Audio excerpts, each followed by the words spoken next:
Albert Breer from Monday Morning Quarterback at SI.com. And Amazon Prime is with us here on the Kap and J Hood Morning Show every Tuesday, right here on Chicago's Home for Sports. Albert, good morning. How are you? Good morning, guys. How we doing? We're good, man. We got 19 on the Bears coaching list now with Adam Stenavich coming in for an interview, apparently. Mike McCarthy, 19. Mike McCarthy that might be a record, actually. The Chargers were high last year. 15. And, I mean, the Chargers got it right, I'd say, right? The Chargers got it right. I think a lot of people in Chicago would agree with that. And they got to 15 last year, so 19 is a pretty big number. So Mike McCarthy is highly intriguing to me, and a player who played for him texted me last night and said, dude, great dude, really good coach, high energy. He's what a football coach is supposed to be like, and he has accountability as king. Yeah. And players love him. You know what I mean? Like, I think the guys in Dallas would tell you that. Like, he's innovative in the way that he takes care of them. He over the years has changed his schedule up. For a guy who's kind of old school in some ways, I think Mike's very forward-thinking in others, and he can be demanding too. And, I think most people would be surprised if you put his, and I'll send you this, Cap, in the break maybe, but I put a side-by-side, like one of those blind resume things in a mailbag like a week or two ago of McCarthy and Mike Tomlin, and I'm telling you, their records look very, almost identical. Yeah. You know what I mean? Yep. So it's, I don't know what it is, but the perception of those two, is very, very different.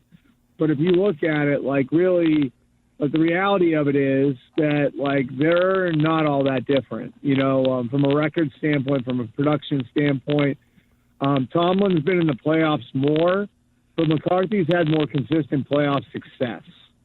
So, and you are going to get a guy who's going to work directly with the quarterback too, and has developed quarterbacks. He was a huge part of the development of Aaron Rodgers. So, I think in a lot of ways, Mike McCarthy does make sense. And, if you're looking to sort of stabilize some of the organizational chaos you've had, you'd do a lot worse than having Mike McCarthy in there.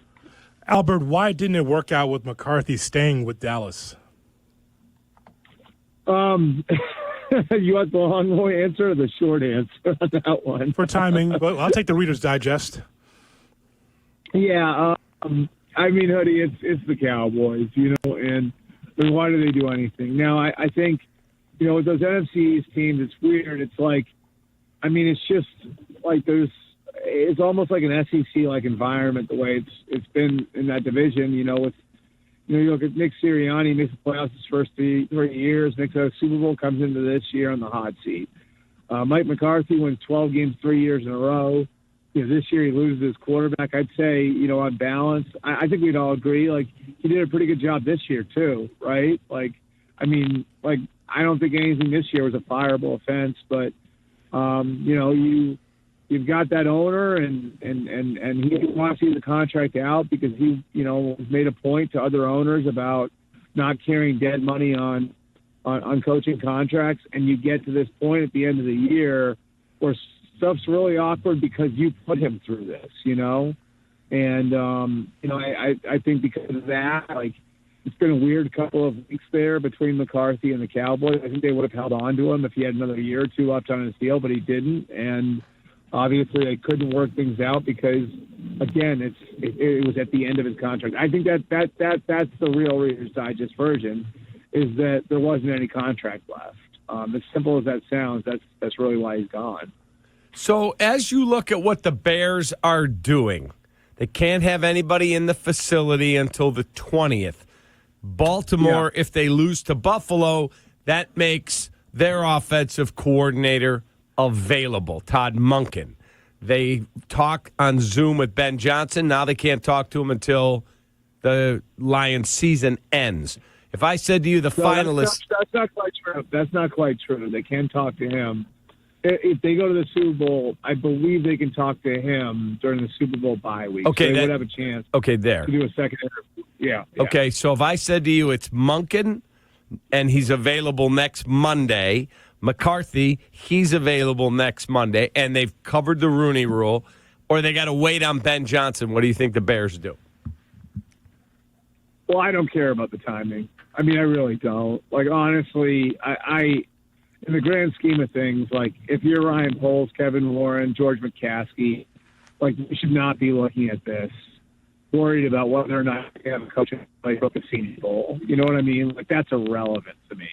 What's relevant to me is getting the right guy. And so I really couldn't care less about whether or not the guy's here, on January 20th or February 10th. Bottom line is, this is an important decision. And, I love the idea of Ben Johnson. I think it sort of depends on what you're looking for. You know what I mean? Like, and I think if you're looking to just stabilize things for the next couple of years, Mike McCarthy's your guy. I think if you want like a dice roll and swing for the fences, then it's Ben Johnson. I have trouble answering that question. I know it sounds like a cop-out, guys, but I have trouble answering that question just because I do think they bring such different things to the table, even though both have the ability to work with the quarterback. Albert, you and many people spoke out about loopholes that teams are finding in the Rooney Rule, especially with the New England Patriots. We just knew that all signs were pointing toward Vrabel, but the idea that Kraft and the organization just got a couple of black guys in quickly, Hamilton and Pep Hamilton and Byron Leftwich, just so they can be able to check the boxes. Yeah. I just wonder from an NFL standpoint, can anything be done about this? Well, I mean, first of all, I think it was garbage what they did, and they were really sloppy about it too. I mean, I don't know if you guys saw the tweet, but they couldn't even give those guys their own tweets, And I hate talking about this because the way you have to talk about it because it sounds like you're like taking shots at Pep Hamilton and Byron Leftwich. But the reality is, no one was interviewing those guys for head coaching jobs, and it does make you wonder like how far down the list they had to go to get to the point where those guys would agree to do it. And so everybody knows the mechanics of the rule, and this is why this is the way it is that you cannot bring anybody who's working for a team currently in person to your facility until after the divisional round. So that will be January 20th. Conversely, to fulfill the Rooney Rule, you have to have 2 external candidates for in-person interviews. So it kind of puts all of these teams that want to make their hirings quick or have somebody targeted in a little bit of a bind where, do we wait the 2 weeks or do we just find somebody to bring in to interview so we can push a hire across the goal line? Again, like I think it's just another example of there's no perfect way to do this. And I actually, like my idea, and I'd be interested to hear what you guys think about this, but I think there's a difference between a real search and like what like amounts to a recruitment, which I think is what this was. And you can kind of think back over the years, like when the Raiders went and got John Gruden, right? Like that was more of a recruitment. Mm-hmm. When the Jaguars went and got Urban Meyer, that was more of a recruitment. So to just spare everybody all of this, I think what you could do is you could say, all right, like if you are targeting somebody, here, you got to notify the league. This is the guy we want. You open up maybe a week-long window, and you have a week to negotiate a contract with that guy, and you cannot talk to anybody else during that time. So you have 1 week to do it, and you get it done or you don't get it done, and there's no ancillary stuff. It's just you and that guy, and so you can't bring in anybody else for anything else. And if it works out, it works out. If it doesn't, it doesn't. Because I do think that these things are all a little bit different. That said, I think it reflects really poorly on the Patriots because it's not the first time they've skirted the Rooney Rule. I won't go through every case, but over the last 4 years, coordinator, personnel guys, this is the 4th time that they've worked around it in a row. So clearly, this is an organization that once again feels like it's above the law. Kap, the thing about that is that you never know about the backstairs, back of the restaurant negotiations you have. It's like, I got to talk to this guy for a week, but ultimately we're going to hire you. Because you know that if you give someone an inch, they'll take a mile. The way Albert laid it out, you could do that, but it doesn't stop the negotiations behind the scenes unless the NFL does a thorough investigation, right?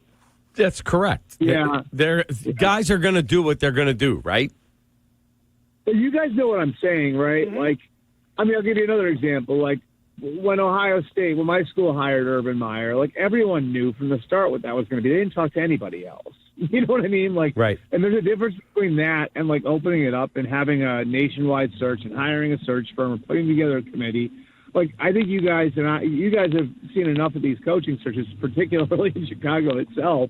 Like, you guys know, like, there's a difference, right? Like, between a coaching and, like, you want this guy, let's go get him, right? Those are two very different things. In terms of, if I said to you, Todd Monken, Ben Johnson, how do you handicap those two guys? Well, I think the easy thing to do is look at their age and say that Ben Johnson has the edge, right? Because everybody wants the young offensive mind. Monken is interesting. Now, I would say this. Monken came really, really close to getting the Jets job in 2019. And his career kind of got knocked off path then because after that, he took the offensive coordinator job with the Browns under Freddie Kitchens. We all know what happened that year. And he had to reset a little bit and go back to college. But I sort of like his background because he's got a lot of experience. He's been a head coach before. Chicago guy, by the way.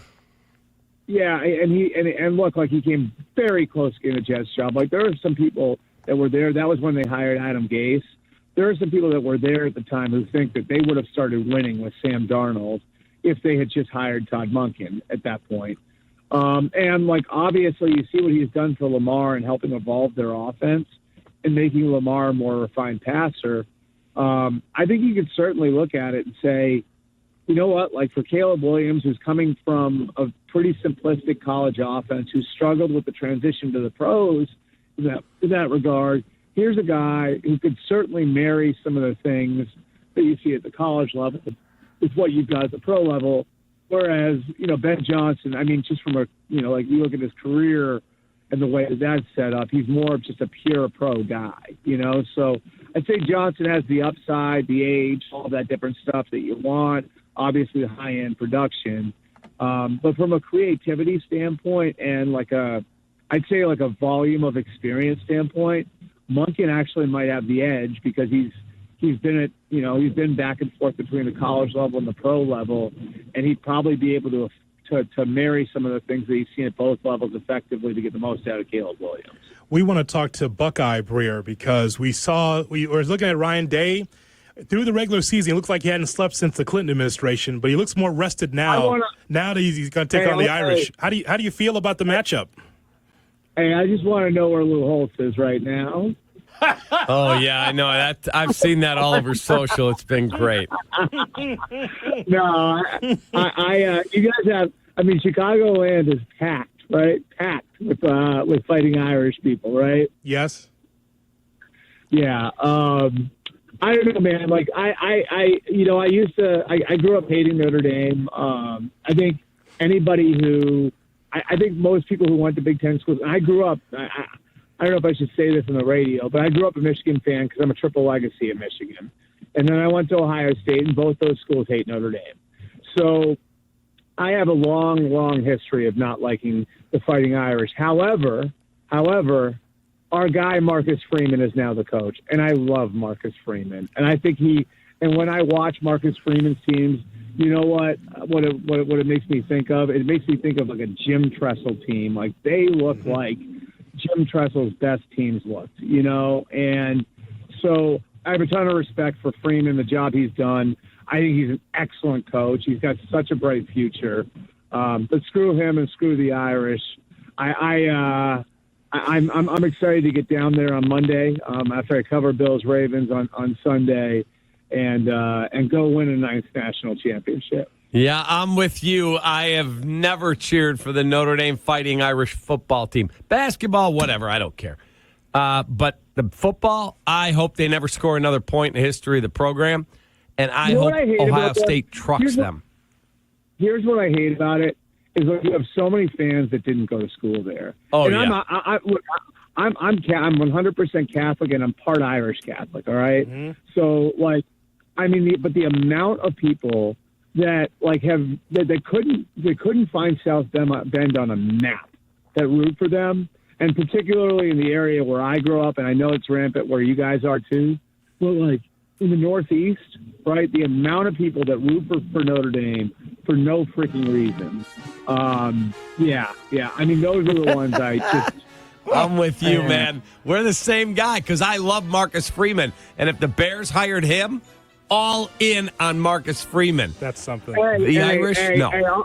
This is the highest compliment that I can give Marcus Freeman, is that whenever Ryan Day walks away, and hopefully with multiple national championships, right? Whenever Ryan Day walks away from Ohio, I mean, my wish list right now would be Mike Vrabel number 1, Marcus Freeman number 2. How about that? There you go. Albert, have a wonderful day. And I'm going to the AFC title game at Arrowhead if it's there. So maybe we'll get to hang out. Yeah. I don't know if I'm going AFC or NFC, but I'll definitely let you know. All right. Have a great day. Send me that comparison, would you? Thank you, Albert. I will. All right, guys. See you.